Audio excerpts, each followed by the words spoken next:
What's going on, guys? This is Miasin and welcome to my DRACOSLAYER deck profile. This deck is actually nasty. Can make a lot of interruptions going first, can break boards going second because it doesn't really lose to Dwellers. So imagine if you go up against tier elements and they have, let's say, Lulu, Karos, and Dweller. You don't really care because all of your summons are like inherent summons. You know, your Pendulum summons, your whatever, your Link summons, etc., your Synchro summons.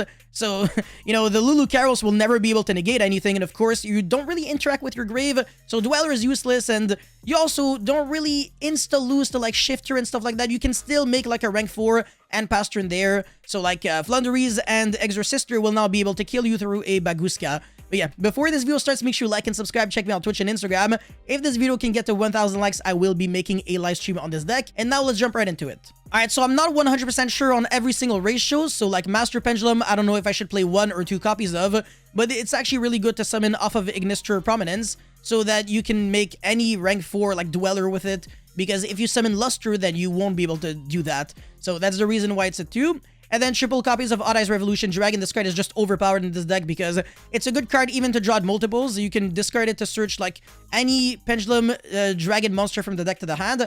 So like these boys. And even, no, actually none of the other ones. But yeah, these 2 monsters, or you can skill it and then revive back your Ignister Prominence so that you can keep using the effect again and again and again. And you can actually use the effect of this monster like 5 times in one turn. It's actually ridiculous. But yeah, 3 copies of that card. Triple Fenrir, because if you draw that and any Pendulum monster, you can go into Beyond the Pendulum and get your engine started from there. So it's always a good card, and of course it facilitates board breaking. And it's another good card that you can Pendulum summon, and also just keep on your field so that it can be an interruption on your opponent's turn. Now, I'm playing the Bisted monsters. In theory, you can afford to only play Magnamut, so maybe like 3 Magnamut so that you destroy tier elements. And then on the end phase, you would be able to search any dragon monster from the deck to the hand. So like Odd Eyes Revolution Dragon, Luster, Master, etc. So yeah, that's the reason why this card is even nastier in this deck, because you can literally get your Pendulum engine started from hand trapping your opponent. That's kind of nasty.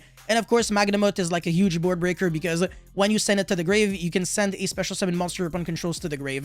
So yeah, very good hand traps. The one deck that can actually afford to play, you know, non-Pendulum cards like the Bisted monsters and Fenrir, because going into Beyond the Pendulum is pretty much like the new Electrum, but it doesn't necessarily require 2 Pendulum monsters. As long as one of the 2 effect monsters is a Pendulum, you're good to go. Anyways, one Monkey board, this card is unfair. It searches you like your Joker so that you can search another scale, or Odd Eyes Revolution Dragon, or Harmonizing Magician. So this card is like one of the best starters. Triple Luster, triple Joker, the triple Ignis Phoenix, as well as triple Dynamite and triple Majesty Pegasus. So pretty much every single new DRACOSLAYER monster is a 3 of. If Ignis Phoenix gets destroyed, you can summon your Majesty from the deck and then search for a field spell, and it becomes a tuner as well, so that's really neat, but its skill effect will never come up at all. And then the Dynamite Power Load, its monster effect will never come up, but its skill effect is really good, because you can target one DRACOSLAYER or Dynamist card in your Pendulum Zone LMAO, special summon it, and obviously it's a hard once per turn. It's just a really nice card at summoning your Majesty Pegasus so that you can also get your Surge for the field spell. And the Majesty Pegasus is arguably the best one out of all of them, and that's the reason why it's technically it's 6 of, because we're also playing triple Banbuku. So if you draw both Banbuku and Joker, you normal summon the Joker, because Joker's effective search is only on normal summon, but Banbuku is on normal or special summon. So that's what to do when you have a bunch of Pendulum monsters, but either way, one of them can always be a scale. So it's not like you were playing, you know, just rank 4 turbo with like non-Pendulum cards. Pendulums can literally never break because of that. And yeah, this card being like a searcher and a card that can also trigger the Ignis Phoenix's effect to summon a monster from the deck is ridiculously good. So yeah, it's just an unfair card. Now, one Celestial Magician and triple Purple Poison Magician that you can summon off of Harmonizing. This card is a searchable high scale off of Joker, or Monkey board rather, so that you always have the scales that you want. And also, it gets a search for a Pendulum monster on the end phase if you Pendulum summon it from the hand. So it's not too bad. And in theory, if you have a Synchro monster, you can use its effects so that your opponent can't use monster effects for the rest of the turn. Kind of like an Azathoth, but it doesn't really matter too much because by the time you have a Synchro monster, you already lose to Nibiru, so it's not really a Nibiru counter. And Purple Poison Magician is really nasty with like Luster Pendulum or well, not really this one, but like Sky Iris maybe, so that you can trigger its effect to destroy cards. So maybe Floodgates will not really kill you. You can pretty much play through every single one of them, especially Rivalry, because you can play with only Spellcaster monsters. But yeah, There Can Only Be One is also a card that you can play around. And yeah, triple harmonizing, triple Banbuku. And for the spell cards, you don't necessarily need to play Duelist Alliance, and you don't necessarily need to main deck Secret Village, but this card is really nice at stopping Dark Ruler, Super Poly, etc. And Mystic Mine as well.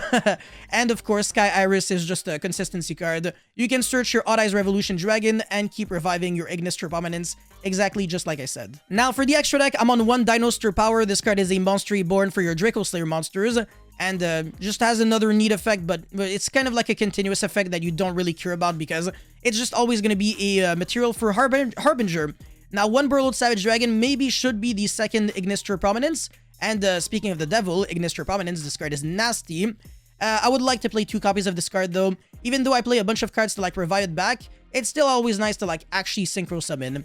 Anyways, Harbinger, Tornado Dragon, Baguska, Majesty Pegasus, Dweller, Access Code Talker, Appaloosa, Unicorn, Celine, Beyond, IP Masquerena, as well as the Pisty. So the Pisty, you can actually get rid of it if you want to summon your non-dragon monsters, either with the Skyris Pop or the Ignis Prominence Shuffle back. And another noteworthy thing is the fact that your rank 4s cover a lot of ground. So Dweller against combo decks, Tornado Dragon against back row decks, and Baguska against usually mid-range decks like Sword Soul, Exorcist Flunderies, like I said. So even if you get shifted, you still have somewhat of a play. And your Link monsters, they're all really nasty. So Celine can climb into Access Code going second so that you can destroy boards. And going first, you make Appaloosa, even though you would usually get Nibiru'd right, like way before all of that. But yeah, that's pretty much it for the extra deck. For the idea section, these are just ideas, not really monsters that I consider you to play, or cards rather. So Astrograph Sorcerer, not a lot of ways to like consistently destroy cards, so this card's usually a brick. Amorphage Sloth is like a nice card that hurts the opponent, but also hurts you because it affects everyone. So you're really just gonna go like Pendulum Summon Sloth and pass turn there. Not a big fan. If you get Dark Ruler, you lose the game. 1 Dynamist Ceratops if you want to play like a bigger Dynamist engine like Charge, so that you can search your Dynamite Power Load and also your Ceratops, so that you can keep on extending. And there's also another Dynamist monster that you can search off of the Charge. That is not too bad. I think the Brachion is decent going second, but usually they're kind of underwhelming card. The Continuous Spell is like the only like broken one. But yeah, 1 Garuda that is searchable off of Celine. It's a potential hand trap, but if you get Dark Ruler, you lose all your spell counters, so you still won't be able to use the effect of Garuda to like bounce back your monsters, your opponent's monsters. Now, Archfiend Eccentric is a searchable out to Mystic Mine, so during the end phase, you search the Eccentric with the Magister Paladin, rather, and you get Mystic Mine, you just go activate in the scale and then destroy the Mystic Mine and you win. But there's also Sky Iris that can take care of it, so I don't know, you could actually main deck 1 copy, but I don't really recommend playing Garuda as your out because you can only activate its MST effect if you have no other cards in your other Pendulum Zone. Now for the other links, I guess Phoenix, Hita, not really gonna come up. Draco face-up, but you have to play Vector, so it's not good. Call by the Grave, but it's really bad in a Pendulum deck. Star Pendulum Graph and Time Pendulum Graph, but you have to commit to bricks. Dynamist Charge, but it's not really worth it if you only play Dynamite Power Load. Zombie World and Draconic Pendulum, which you can search off of Majesty Pegasus. So yeah, that's pretty much it for this deck profile. Let me know your thoughts about this deck in the comment section below. As always, don't forget to like and subscribe. I'll see you guys very soon. Peace.